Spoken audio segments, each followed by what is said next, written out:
Bismillahirrahmanirrahim. Assalamualaikum warahmatullahi wabarakatuh.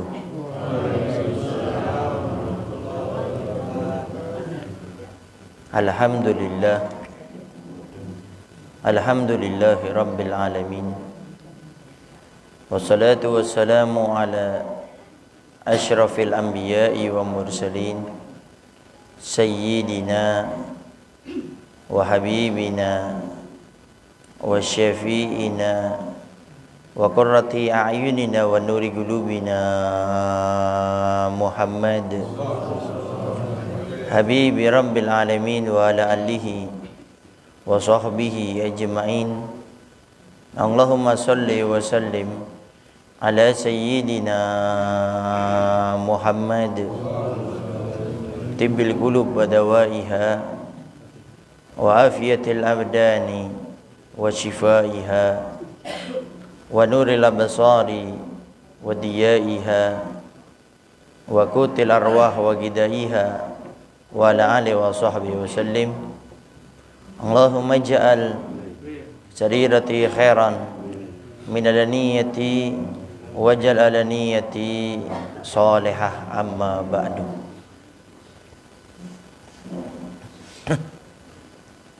Al-Mukarram al-Muhtaram yang sama-sama kita muliakan dan kita hormati selalu, para alim, para ulama, para asatidah, penyambung lisan sekaligus penerus perjuangan Nabi kita Muhammad sallallahu alaihi wa alihi wasallam, yang kita doakan selalu mudah-mudahan para ustadz, para kiai, para ulama, para habaib kita diberikan panjang umur oleh Allah dalam keadaan sehat walafiat. Allah Subhanahu wa taala berikan kemudahan kepada beliau baik itu urusan dunia maupun urusan akhiratnya. Allah Subhanahu wa taala jauhkan beliau semuanya daripada fitnah yang terjadi di akhir zaman ini insyaallah. Amin. Amin ya rabbal alamin.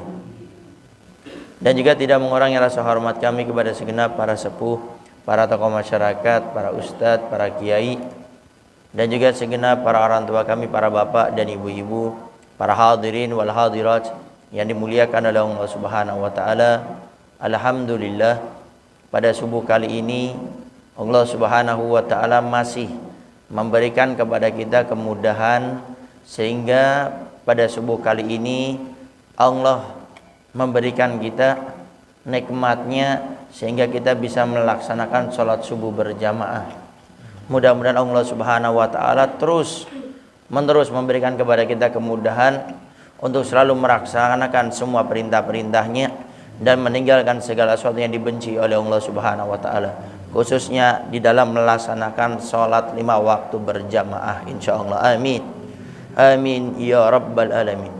Para hadirin wal hadirat yang dimuliakan oleh Allah Subhanahu wa taala, Allah Subhanahu wa taala menciptakan mata ini adalah untuk melihat sesuatu yang diperintahkan oleh Allah Subhanahu wa taala, untuk memandang sesuatu yang diridhai oleh Allah Subhanahu wa taala, sehingga tidak diperkenankan kita ini dengan mata ini melihat yang haram. Ustadz Habib, bagaimana kalau seandainya hidup di zaman sekarang kan sulit, laki-laki tidak melihat perempuan yang bukan mahramnya. Apalagi sekarang banyak kadang-kadang seorang perempuan membuka auratnya. Bagaimana kita ini menjaga pandangan kita ini? Yang pertama, Nabi Muhammad SAW pernah berwasiat memberikan kabar kepada Imam Ali menantu beliau. Kata Nabi, wahai Ali, jangan kau ikuti pandanganmu. Artinya jangan engkau melihat sesuatu yang diharamkan oleh Allah Subhanahu wa taala. Kata Nabi, yang pertama tidak ada dosanya, yang kedua baru ada dosanya.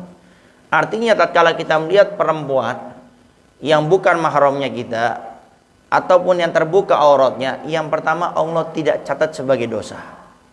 Tetapi yang dicatat dosa bagi Allah Subhanahu wa taala adalah pandangan kita yang kedua, yang selanjutnya. Sehingga tidak ada alasan kalau orang mengatakan Habib susah untuk menjauhi melihat seorang perempuan yang bukan mahramnya atau laki-laki yang bukan mahramnya bagi seorang perempuan. Maka Nabi sudah pernah menegaskan, yang pertama tidak dicatat dosa oleh Allah Subhanahu wa taala, baru yang kedua dan selanjutnya akan dihitung dosa oleh Allah Subhanahu wa taala. Sehingga kita betul-betul diperintah untuk menjaga mata kita, karena setiap pandangan ini ada hitungannya di hari kiamat. Maka jangan sampai kita punya banyak dosa, naudzubillah min dzalik, menyeret kita ke nerakanya Allah Subhanahu wa taala, ternyata gara-gara mata ini tidak pernah kita jaga. Kemudian efek daripada mata yang selalu kita biarkan melihat yang haram, maka itu efeknya akan menjadi penyebab melakukan yang namanya zina. Nabi kita Muhammad SAW sudah pernah menegaskan bahwasanya mata ini bisa berbuat zina, dan zinanya mata itu dengan melihat yang haram. Di sini bukan artinya melihat yang haram itu dosanya seperti zina, bukan. Ada sebagian orang salah paham tentang masalah hadis ini. Tapi yang dimaksudkan di sini adalah dengan kita melihat yang haram itu menjadi kunci akan membuka yang namanya dosa, yang namanya zina. Makanya jangan kita membiasakan diri membiarkan mata kita ini untuk melihat yang haram. Makanya Nabi kita Muhammad SAW juga pernah menegaskan di dalam hadisnya, apabila engkau wahai para suami melihat perempuan yang bukan mahrammu, jangan engkau teruskan pandanganmu, tapi engkau pulang ke rumah lampiaskan dengan yang halal. Kenapa Nabi katakan seperti itu? Kalau dibiarkan mata ini terus melihat yang haram, maka ini ditakutkan akan jatuh kepada yang namanya zina. Istri kita ini dari dulu tuh cantik, walaupun sekarang usia sudah 40 tahun, 50 tahun, itu tetap cantik. Tetapi istri kita akan tidak kelihatan cantik kalau kita membiarkan mata kita terbiasa melihat perempuan yang haram. Melihat perempuan yang kita dilarang untuk melihatnya, disitulah istri kita akan kelihatan tidak cantik. Istri kita ini cantiknya luar biasa, sampai detik ini pun cantik luar biasa. Tapi istri kita akan terlihat tidak cantik kalau mata ini sudah terbiasa melihat perempuan di luar sana. Instagram dibuka-buka, dilihat perempuan-perempuan di sana. Buka Facebook, buka YouTube, buka ini itu. Ini yang menjadikan rumah tangga itu menjadi bubar diantaranya. Karena suaminya membiasakan matanya itu dibiarkan melihat yang macam-macam. Termasuk juga dengan istrinya. Makanya ada seorang suami ini kurang harmonis hidupnya sama istrinya. Begitu juga sebaliknya. Coba Anda lihat. Pasti tidak jauh-jauh itu problem masalahnya karena matanya suami itu tidak dijaga, atau sebaliknya istrinya itu tidak dijaga. Makanya solusi yang diberikan dalam agama, ya Allah Subhanahu wa taala telah firmankan, wa qul lil mu'minina yaghdudna min absarihinna wa yahfaduna furujahum. Allah Subhanahu wa taala berfirman, katakan ya Muhammad Rasulullah kepada semua umatmu untuk menundukkan daripada pandangannya, kemudian menjaga daripada kemaluannya. Di sini kalau tidak salah Syekh Mutawalli Asy'arawi dalam tafsirnya itu mengatakan, kenapa menundukkan pandangan mata dilanjutkan dengan menjaga kemaluan? Karena orang yang tidak bisa menjaga matanya akan jatuh kepada yang namanya zina.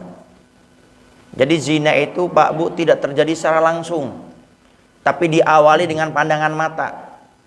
Makanya betul-betul harus dijaga. Oleh karenanya Nabi kita Muhammad SAW mensabdakan, an-nadratu sahmun masmumun min sihami iblis. An-nadratu, penglihatan yang haram ini, sahmun masmumun, panahan yang beracun, min sihami iblis, daripada panahannya iblis. Artinya tatkala mata ini tidak dijaga, maka hakikatnya kita ini terkena panahannya iblis. Dan iblis tidak pernah mengajak kepada kebaikan, tapi akan diajak kepada sesuatu yang haram. Oleh karenanya, ayo pada saat ini biasakan kita menjaga mata kita masing-masing. Sadari bahwasanya setiap melihat yang haram itu ada hitungannya, ada siksa di hari kiamat. Dan itu ditakutkan menjadi kunci pembuka yang namanya zina. Maka mulai saat ini biasakan kita menundukkan pandangan kita. Berat Ustadz, berat Habib, iya, karena di situ ada pahala. Di situ ada ridhonya Allah, disitulah ibadah, disitulah kunci daripada kita mendapatkan surganya Allah Subhanahu wa taala. Dan ingat, kalau kita membiasakan melihat yang haram, maka dikhawatirkan itu menjadi awal langkah seorang itu akan melakukan zina dan merusak rumah tangganya. Para hadirin wal hadirat yang dimuliakan oleh Allah Subhanahu wa taala, mungkin itu saja yang bisa Al-Faqir sampaikan tentang bagaimana bahayanya kalau kita tidak menjaga pandangan kita dan siksanya. Oleh karenanya, ayo pada saat ini sama-sama jaga pandangan kita. Dengan menjaga pandangan ini, hakikatnya kita menjauhkan diri kita daripada zina. Itu saja yang bisa Al-Faqir sampaikan. Kurang lebihnya Al-Faqir minta maaf. Mudah-mudahan Allah Subhanahu wa taala selalu menjaga mata kita semuanya daripada yang haram, dan mudah mata ini hanya melihat sesuatu yang halal yang diridhai oleh Allah Subhanahu wa taala, dan mudah-mudahan Allah berikan kita rasa takut untuk bermaksiat dengan mata kita, dijauhkan daripada zina, sehingga mata ini kelak akan dimuliakan oleh Allah untuk memandang zatnya Allah dan memandang wajah indah Nabi Muhammad sallallahu alaihi wasallam. Rabbana atina fid dunya hasanah wa fil akhirati hasanah wa qina adzabannar. Wa sallallahu ala sayidina Muhammadin wa ala alihi wasallam. Walhamdulillahi rabbil alamin. Kurang lebihnya Al-Faqir minta maaf dan mohon doanya selalu. Akhirul kalam. Assalamualaikum warahmatullahi wabarakatuh.